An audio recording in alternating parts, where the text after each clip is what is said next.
ChatGPT said, the moonlight was dim on the edge of Sector 9, a quiet zone where strange signals had been recorded for months. No one cared much until Earth's deep-range listening post suddenly went dark, not destroyed, just silent.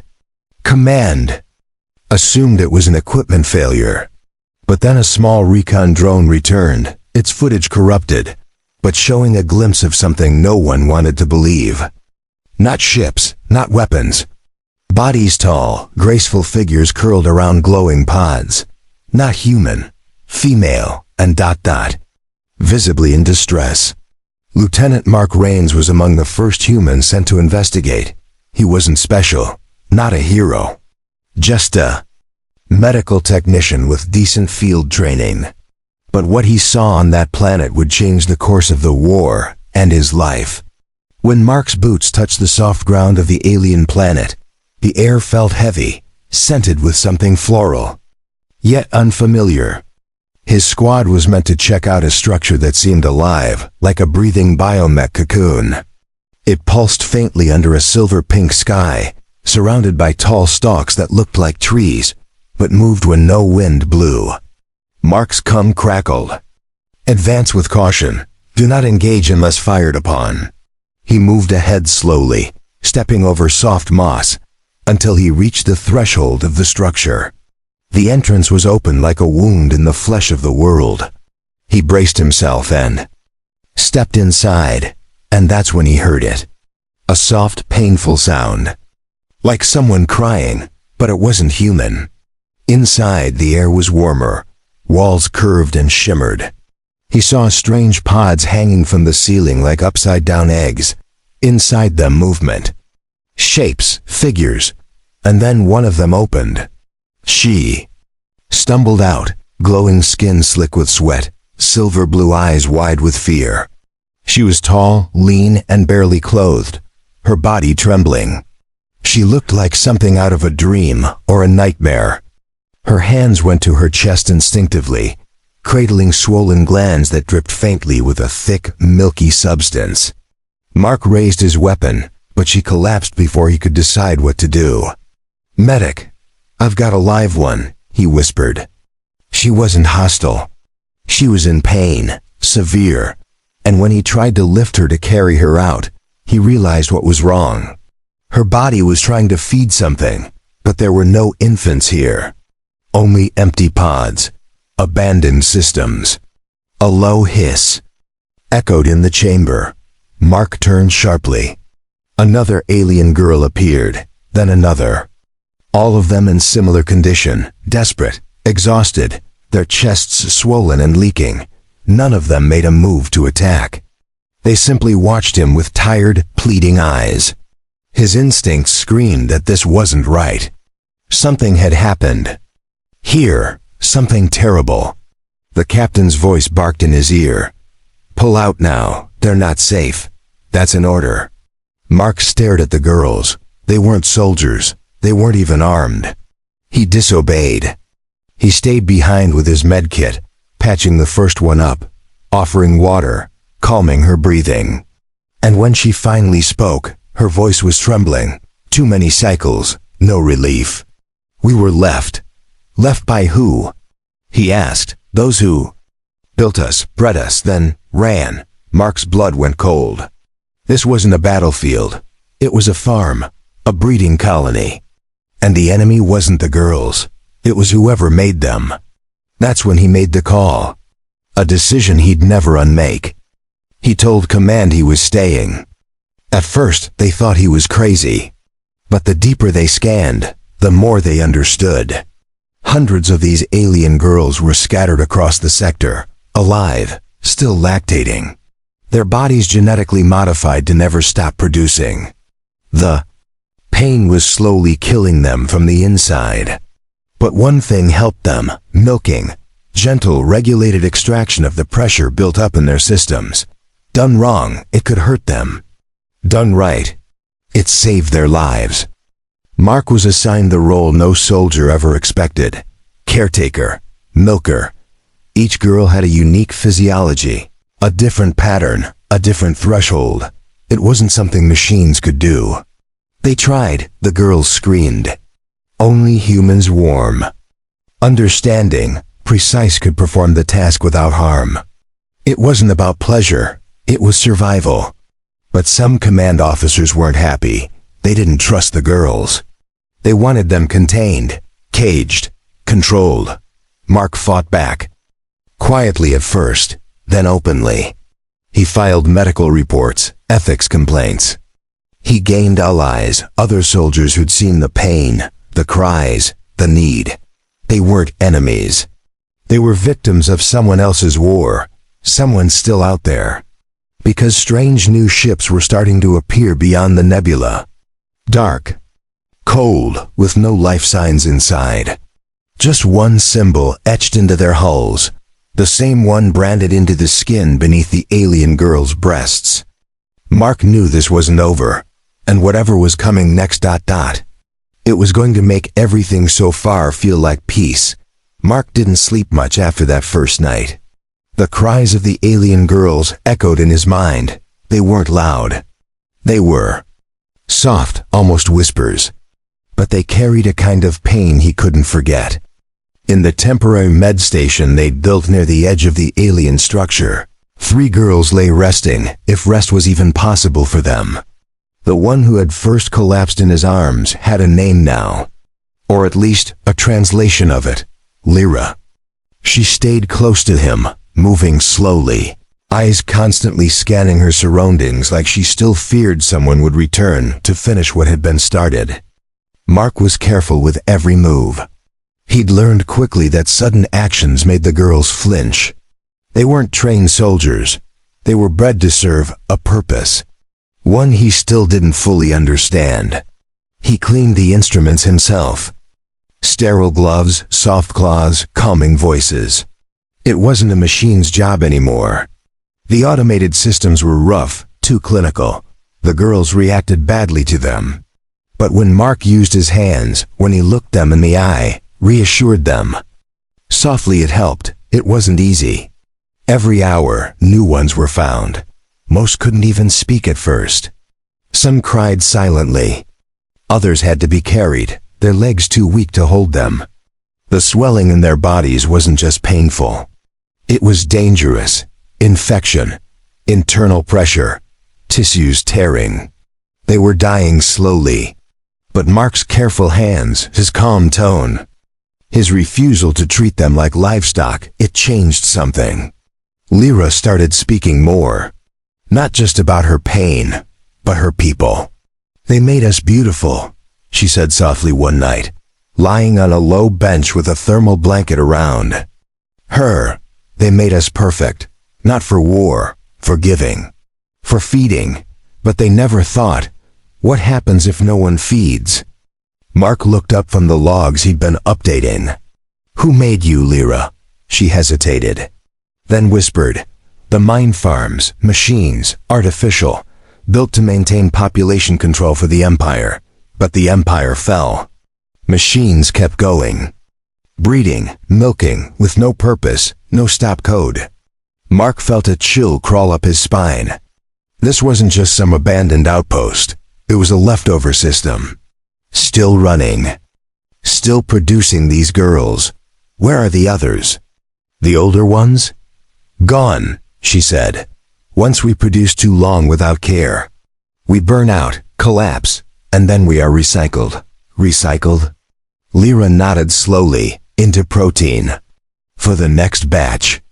Mark turned away, jaw clenched. That night, he made another choice. He accessed the deep channels of the field servers and wrote a private report, one that didn't go through command.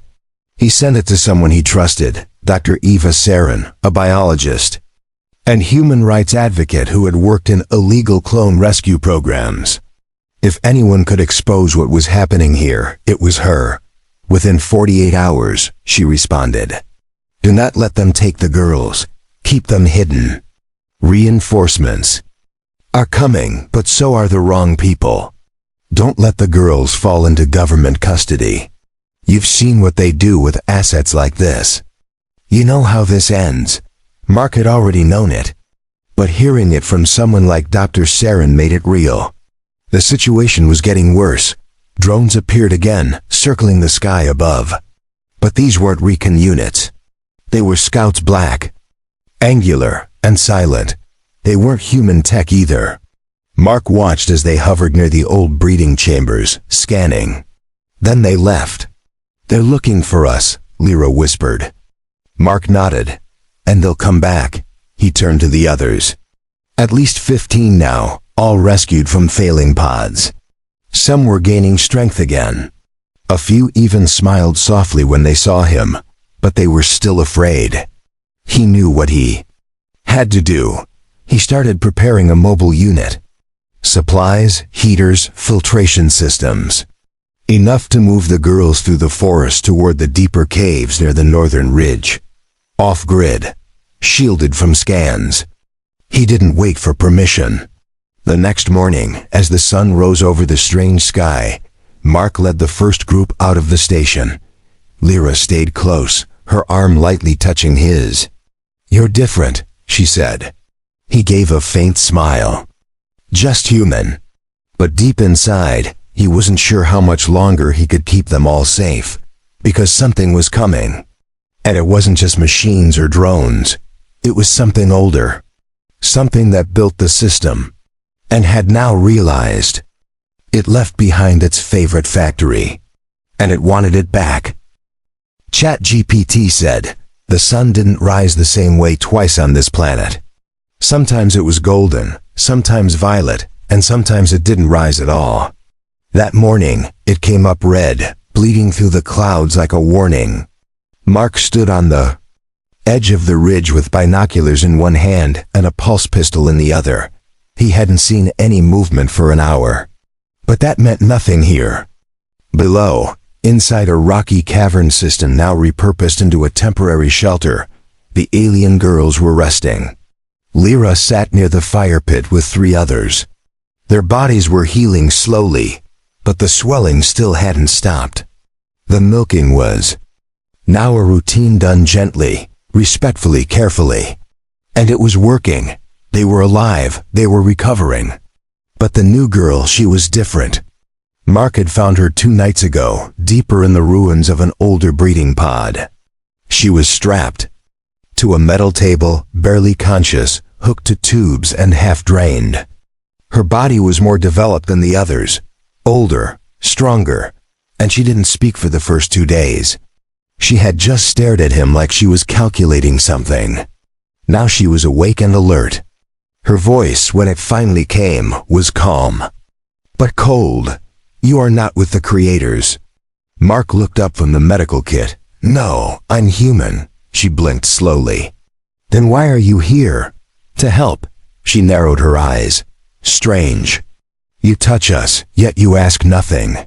You offer warmth, but you don't take what they took. I'm not them." She said nothing for a long moment. Then finally added, "My name was Sayla. I was Alpha Batch. I survived 8 milking cycles without failure. My sisters died in 4. Mark felt something tighten in his chest. "You were the prototype?" She nodded. "We were never meant to be people, only production units." Lyra walked in quietly and sat beside Sayla. There was a strange bond forming between them, maybe shared pain, or maybe just survival. But Sayla didn't reject her. Mark spoke softly. "Do you know what those drones are? The ones that scanned us?" Sayla looked at him without emotion. "Not drones, architects. They monitor what remains. The system woke them when too many of us activated outside the birthing walls. It assumes contamination. It will purge the area." Mark straightened. "Purge? As in kill?" "Yes. How long until that happens?" She didn't answer. Instead, she pointed to the cave wall. Mark followed her hand and noticed a strange glow behind the rocks. A seam of pulsing blue light. "There's an exit route through there," Sayla said. "Old maintenance tunnels the creators used. But they will not work forever. Once the purge begins, they will collapse everything." Mark nodded. "Then we need to move soon." But just as he turned, a shriek echoed across the rocks. Outside, Lyra jumped up. Mark ran toward the sound, weapon ready. 2 alien girls had gone out to gather thermal leaves, one of the only things they could eat for now. One returned, crawling, bleeding from her shoulder. The other was missing. Mark knelt beside the wounded girl. What happened? She trembled and pointed upward. Metal wings, they took her. Mark looked at the sky. The red sun was nearly swallowed by thick black clouds. Something had started. That night, Mark didn't sleep. None of them did. They took turns on watch. Every shadow looked like an enemy. Sayla stood near the entrance like a statue. If they took one, she whispered to him, they know where we are. Mark turned to her. Then we leave tomorrow. No, she said. We leave now. He didn't argue. Within 10 minutes, the cave was alive with movement. Blankets rolled up, heat cells packed, girls leaning on each other as they followed. Sayla through the secret passage. The walls were tight, pulsing with old machinery. Strange symbols glowed faintly along the floor.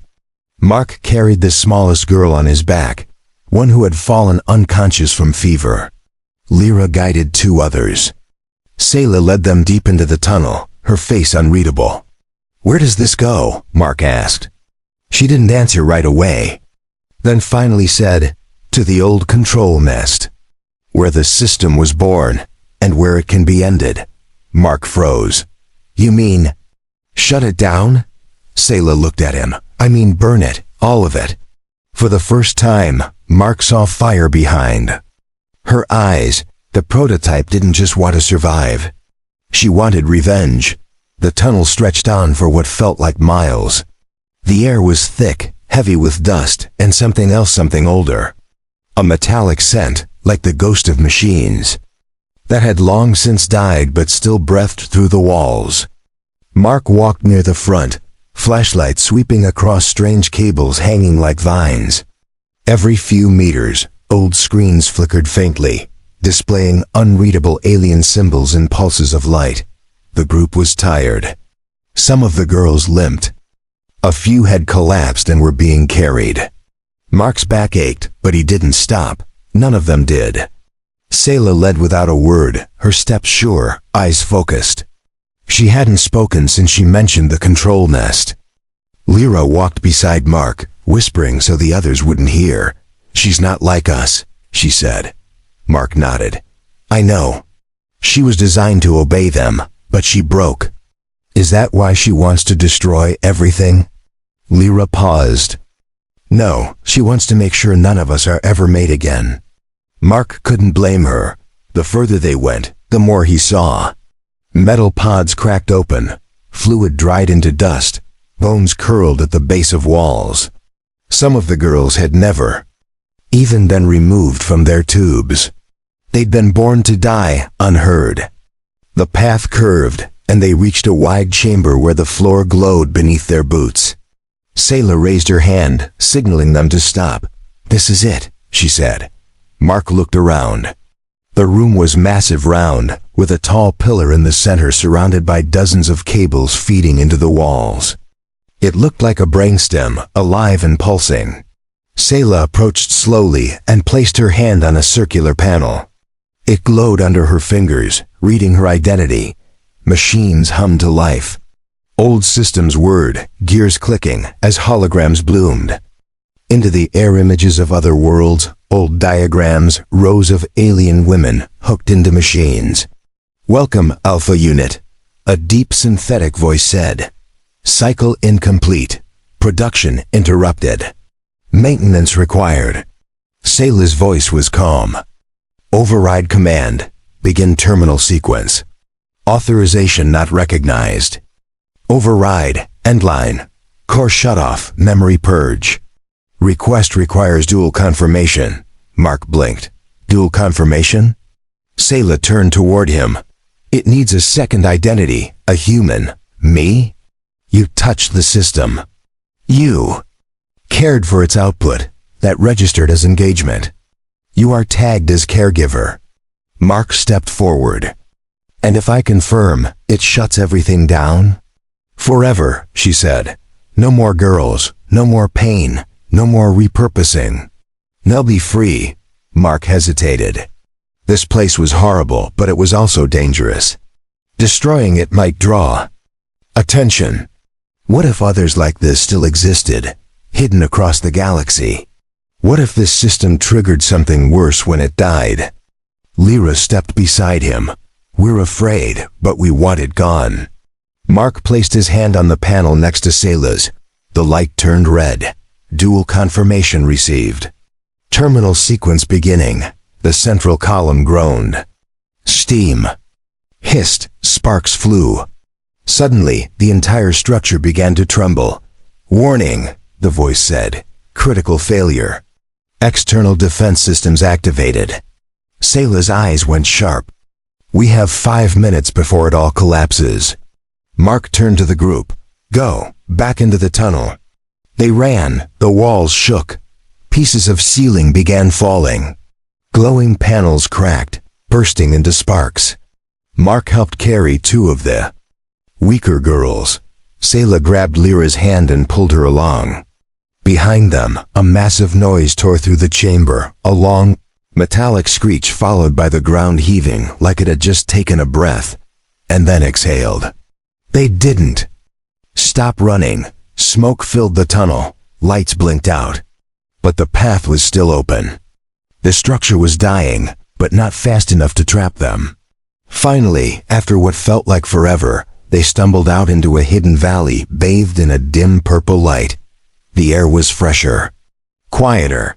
Sayla dropped to her knees, gasping. Her body, once so strong, was shaking. Mark knelt beside her. You okay? She looked up at him. I wasn't built to survive shutdown. What do you mean? Her voice was weak now. Alpha units were bonded to the system. I broke free, but it still holds part of me. Mark grabbed her shoulders. No, we can find a way, Sayla smiled softly. You already did. You ended it. Her body began to glow faintly, not with light but heat. Her internal systems were melting down. Lyra covered her mouth in shock. The others cried out, but Mark just held Sayla as tightly as he could. Before she vanished in a burst of soft blue shimmer, she whispered, "Protect them. That's all I wanted." And then she was gone. Silence fell over the valley. They were free, but the world was watching now. Those metal-winged scouts were gone. And Mark knew the real war had just begun. The wind in the valley had changed. It carried the scent of something sharp, something electric. Mark stood at the highest ridge, scanning the horizon through a pair of cracked binoculars. Smoke still rose from the distance where the control nest had collapsed 2 days ago. And above it, circling like silent predators, were the same black-winged drones. They hadn't attacked yet. But they hadn't left either. Down below, the girls were rebuilding a camp near a stream that ran with clear, drinkable water. Lyra helped boil herbs while others fashioned makeshift shelters from vines and broken parts of the medical tents they'd carried. The air here was calm, even warm, but the fear remained. It clung to them like shadows under their eyes. Mark walked back down the hill slowly. His body ached. He hadn't slept properly since Sayla died in his arms. Her last words, "Protect them," kept circling in his head like a vow he couldn't shake. When he reached the camp, Lyra looked up and gave him a faint smile. "No movement?" she asked. "Still watching us," Mark replied. "They're waiting." "For what?" Mark didn't answer. He didn't want to say it, but he already knew. Those drones weren't just observing. They were measuring, counting survivors, studying the layout, waiting for instructions from something bigger, something that had yet to arrive. That evening, he sat with Lyra near the fire. The flames danced in her silver eyes as she handed him a bowl of broth made from local plants. "We're not meant for this," she whispered. "This kind of living. Fires, trees, sky, it feels too big." Mark looked around. "You'll get used to it. Maybe even come to love it." She rested her head lightly on his shoulder. "Do you?" I used to. Now I just focus on keeping everyone breathing. Another girl approached, then one of the younger ones named Tessa. She was shaking. Her skin had gone pale, and her chest was swollen again faster than normal. Mark stood up quickly and brought her into the tent. Something was wrong. He set her down gently on a cot and checked her pulse. Her glands were inflamed, red. The pressure was building too fast. She's reacting to something, Lyra said, worried. Maybe the air? No, Mark said quietly. It's stress. Her system's panicking. Mark prepared to relieve the pressure, guiding her through slow breathing while he worked with care. Her body responded, slowly calming. Her breath slowed. The pain passed. But she wasn't alone. 3 more girls showed similar symptoms. The next day, it was happening again, too fast, too many.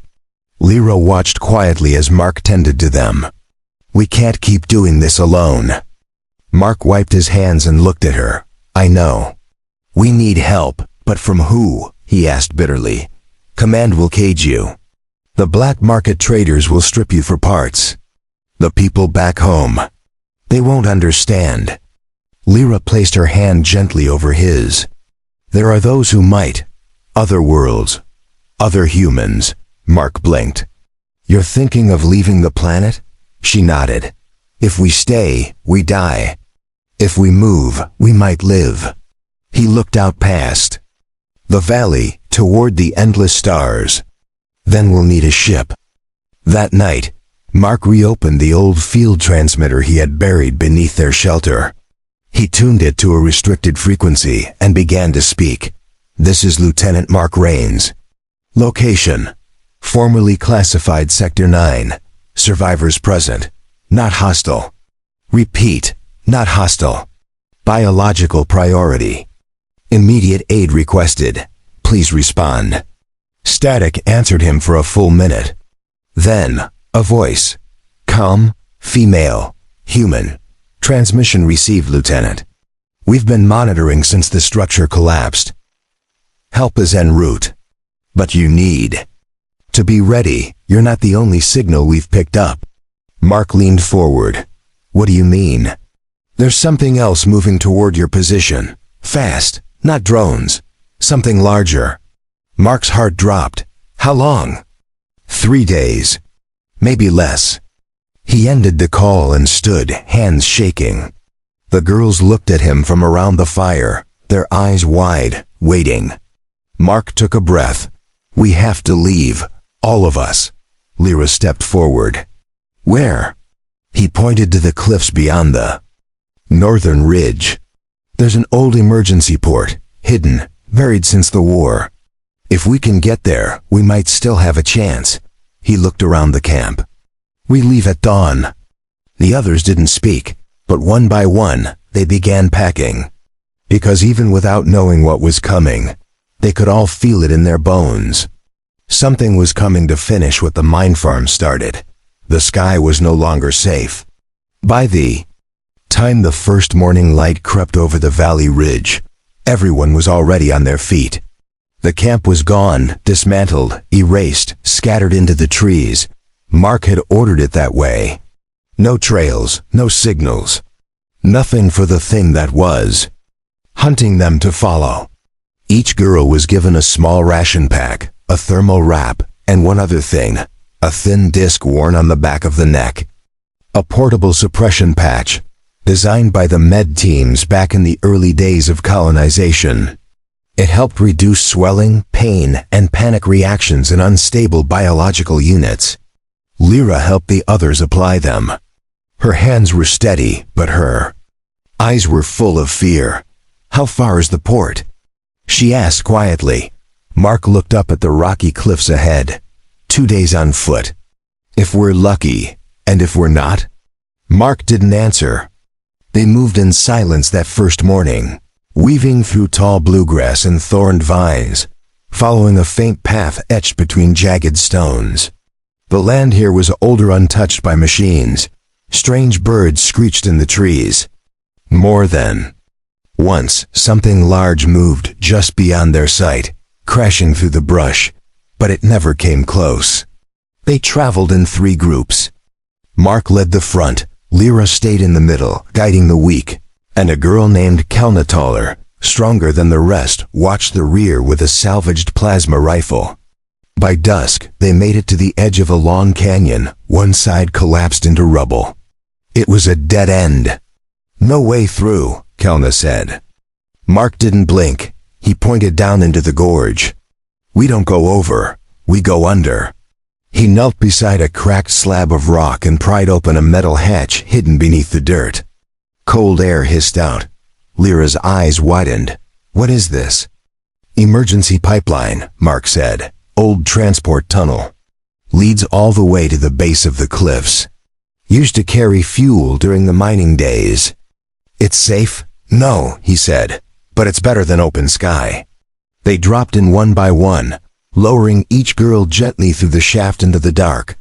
The tunnel smelled of rust and oil. Lights flickered weakly along the ceiling, but most had failed long ago. Mark used a headlamp to lead them, one hand on the wall to guide himself.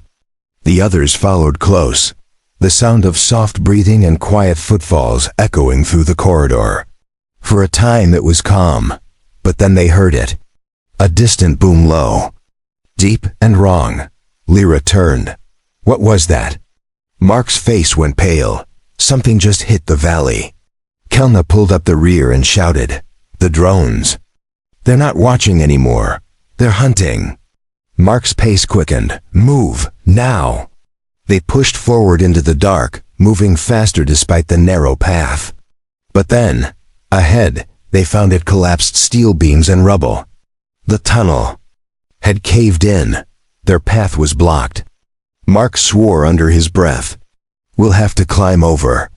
He turned to lift the first girl, when the air suddenly shifted behind them, cold, still, buzzing. A red light shimmered at the far end of the tunnel. Mark shoved Lyra forward. "Go." Kelna raised her weapon, her arms trembling as a shape appeared. In the glow, not a drone, not a machine. It was tall, humanoid, wrapped in something that moved like liquid metal. No face, no voice. It stood at the tunnel entrance, head tilted as if studying them. Then it moved, fast. Kelna fired. The bolt hit it square in the chest, but it kept coming. "Run!" she screamed. Mark didn't look back. He dragged Lyra and 3 others up the rubble pile, scraping his hands raw as they climbed over twisted metal and broken beams. The others followed, sobbing, stumbling. Behind them, the creature moved without sound. Kelna fired again and again until she was out of charges. Then it grabbed her. She screamed once, and then silence. Mark pulled the last girl over the top and dropped down the other side. Lyra landed beside him, breathless. "Kelna?" she cried. Mark shook his head. "We can't go back." They ran. The tunnel opened finally into a wide circular chamber, filled with old control panels and a sealed steel door. Mark slammed his hand on the emergency override. Come on." The door hissed. Lights flickered. Slowly, it opened. Fresh air, night sky. The base of the cliff. They stumbled outside as the door sealed behind them. The creature didn't follow. Not yet. Lyra collapsed in the grass, sobbing. The other girls sat in silence, shaking, bloodied, and exhausted. Mark stood over them all, heart pounding, eyes scanning the cliffs. They had made it out of the tunnel. But the thing inside it, it knew now. It knew they were still running. And it was coming. The stars above the cliffs blinked faintly through thin clouds, distant and cold. Mark stood with dirt-streaked skin and bleeding palms, staring up at the old tower ahead. It leaned against the rocky face of the mountain like a forgotten memory rusted. Half buried, its landing pads cracked and overgrown. This was the emergency port, their last chance. Behind him, the girls rested in silence. Most were too exhausted to speak. Tessa lay curled under a heat wrap, barely conscious. The patches on their necks had started to flicker, power failing. Lyra was the only one still standing, barely. She walked up beside him, her voice raw. "Is it still following?" Mark shook his head slowly. "Not yet, but it will. It has our scent." "How do you know?" "Because it didn't kill us in that tunnel when it had the chance. It's watching, hurting." She looked up at the broken tower. "Can this place fly?" Mark let out a short breath. "It's not a ship. It's a signal outpost. But if I can power up the main transmitter, we might call down a transport. Maybe. Maybe. It's all we've got." He pushed open the rusted door of the tower. Dust poured out in a choking wave. Inside, cables hung like vines. Terminals lay shattered. Screens cracked. It was a grave. But the power core still hummed. Faintly below. He rushed down into the sublevels, flicking switches, rerouting wires. Sparks flew. Old systems wheezed. And finally one screen blinked to life. Emergency channel open. Awaiting uplink code. Mark typed in the override code Eva Saren had given him. The system paused. Code accepted. Transmission beacon enabled. He sprinted back to the surface. "We'll live," he shouted. To Lyra, "Help will hear us now." But her face wasn't calm. She was staring past him, at the tree line. It was there. The creature. Emerging like mist, its body shifting with every step. Taller than before. No face, no voice. Just hunger. Mark raised his pistol. "Run!" But Lyra stepped in front of him. "No. Lyra, what are you doing?" She turned, her eyes strange. "It's not a weapon, Mark. It's not hunting us for sport." Mark blinked. "What?" "It's a collector, a retrieval unit. For escaped property. For us." The creature stopped a few feet away. It didn't attack. It just waited. "I think it's here for something else," Lyra whispered. Then, something unexpected happened. Tessa, the youngest, stepped forward. Her swollen chest was glowing faintly.